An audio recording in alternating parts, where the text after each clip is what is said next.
जो कोई भी वापस जाना चाहता है आए, अपने सुल्तान को इज्जत बख्शे, गले लगाए और चला जाए वापस दिल्ली।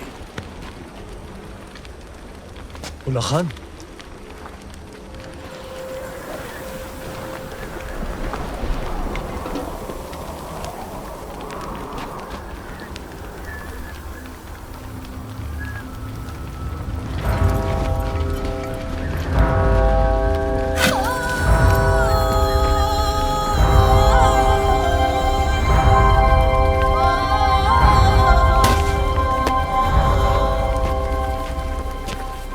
खिलजियों ने साथ मिलकर एक ख्वाब देखा था कि एक दिन हमारा परचम सारे जहां पर लहराएगा। कसम खाई थी कि एक दूसरे का साथ नहीं छोड़ेंगे चाहे कुछ भी हो जाए। और आज इस मुश्किल तरीन वक्त में आप सब नाउम्मीद होकर वापस जाना चाहते। भूल जाओ उस ख्वाब को।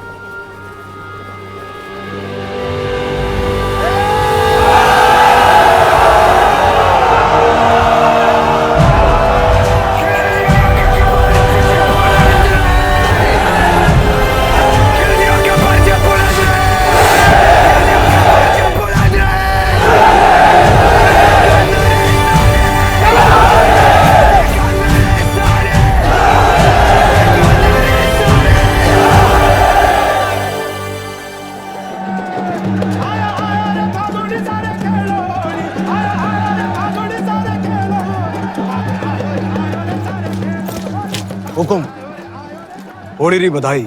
आपने भी गोरा सिंह जी, आपने भी। अभी अभी भंडारे से होकर आ रहे हैं। अब कुछ ही दिनों का अनाज बाकी है।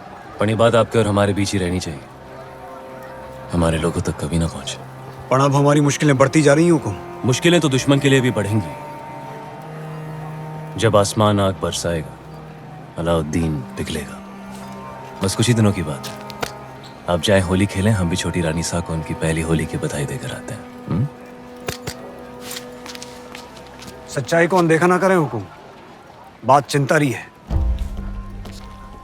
भूल गए आप गोरा सिंह जी, चिंता को तलवार की नोक पे रखे वो राजपूत जो अंगारों पे चले फिर भी मूंछों को ताव दे, वो राजपूत रेत की नाव लेकर समंदर से शर्त लगाए, वो राजपूत और जिसका सर कटे फिर भी धड़ दुश्मन से लड़ता रहे, वो राजपूत। सुल्तान, सुल्तान, बौखला गए हैं ये लोग। जहाँ हवा में आपका खौफ होना चाहिए, वहाँ ये रंग उड़ा रहे हैं। रंग तो उड़ेंगे ही चित्तौड़ में। आज होली जो है, लोग एक दूसरे को रंग लगाकर अपना प्रेम प्रकट और दुश्मन को दोस्त बनाकर गले लगाते हैं। जी हुजूर। तो हम भी जरा खेल लेते हैं दुश्मन के साथ, रंग से या तलवार से। ये मौसम हमारा दुश्मन बन जाए इससे पहले भेज दो किले पर सुलह का सफेद परचम। चित्तौड़ से सुलह? चेहरे से रंग क्यों उड़ गया ब्रह्मचारी? बिल्कुल नहीं, हम आज ही संदेश। तुम नहीं जाओगे, मलिक कफूर जाएगा। जी। आज होली है, कोई हमें भी रंग दो।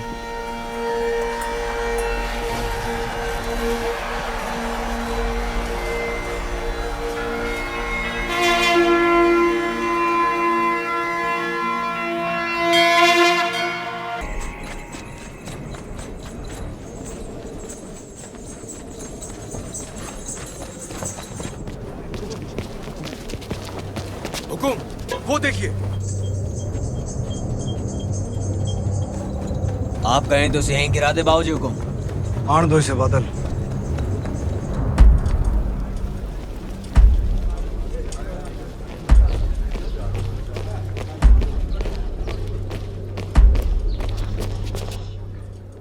ये मलिक कफूर है हुकुम, अलाउद्दीन रो खास, उसकी बेगम ही समझिए। महारावल रतन सिंह को सुल्तान हिंद का सलाम। समझ चुके हैं हम, मेवात की मगरूर राजपूतों के ना सर झुकते हैं ना तलवारें। हम आपके बुलंद हौसले की दाद देते हैं और आपकी तरफ दोस्ती का हाथ बढ़ाते हैं। दिल्ली वापस लौटने से पहले एक बार आपकी चित्तौड़ की मेहमान नवाजी से रूबरू होना चाहते हैं। हम उम्मीद करते हैं आप हमारे सुलह के पैगाम को कबूल फरमाएंगे। हम अलाउद्दीन से जरूर मिलेंगे, मरहबा। सुल्तान बहुत खुश होंगे। पर मिलने से पहले हमारी कुछ शर्तें हैं। शर्त मंजूर है। पहले शर्तें सुन तो लो।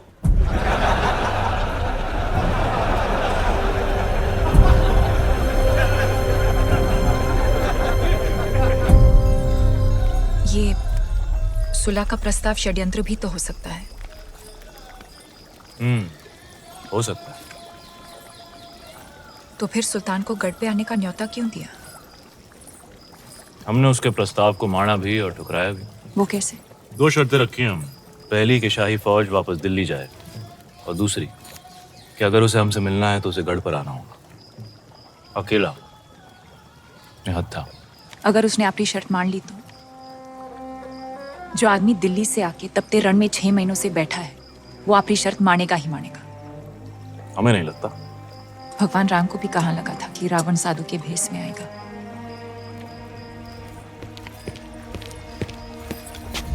अंदाता हुकुम, बेवकत आने के लिए क्षमा। बोलो गोरा सिंह जी। सुल्तान रो संदेशो आयो है। उसने हमारी दोनों शर्तें मान ली हैं।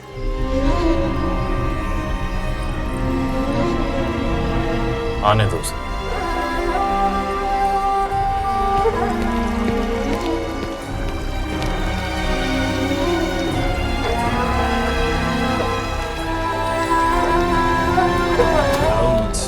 बिकलिमातिल्लाहि ताम्मा मिन कुल्ली आइनिन लाम। क्या फौज दिल्ली जाने के लिए तैयार है? क्या वाकई सुल्तान फौज को चित्तौड़ से दूर भेज रहे हैं? चित्तौड़ की आंखों से दूर, जमीन से नहीं। गुस्ताखी माफ सुल्तान, लेकिन आपका इस तरह अकेले दुश्मन के किले में जाना खतरा है।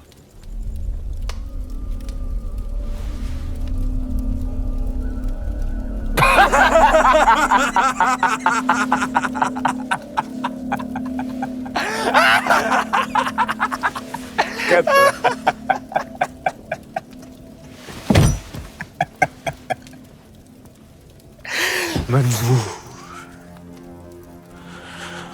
हर वो खतरा जो अलाउद्दीन को पद्मावती के करीब ले जाए मंजूर।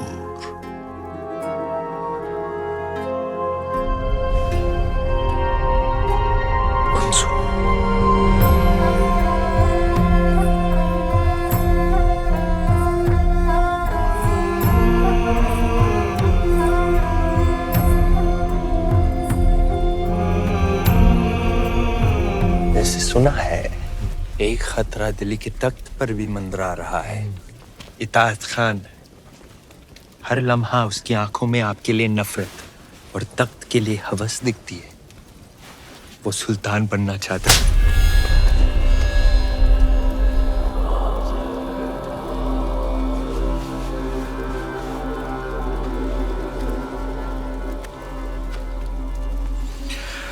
आसमान का हर सितारा चांद बनना चाहता है गफूर, पर बन नहीं सकता। जैसे मैं आपके बहुत करीब हूं, लेकिन पद्मावती की जगह तो नहीं ले सकता। रानी पद्मावती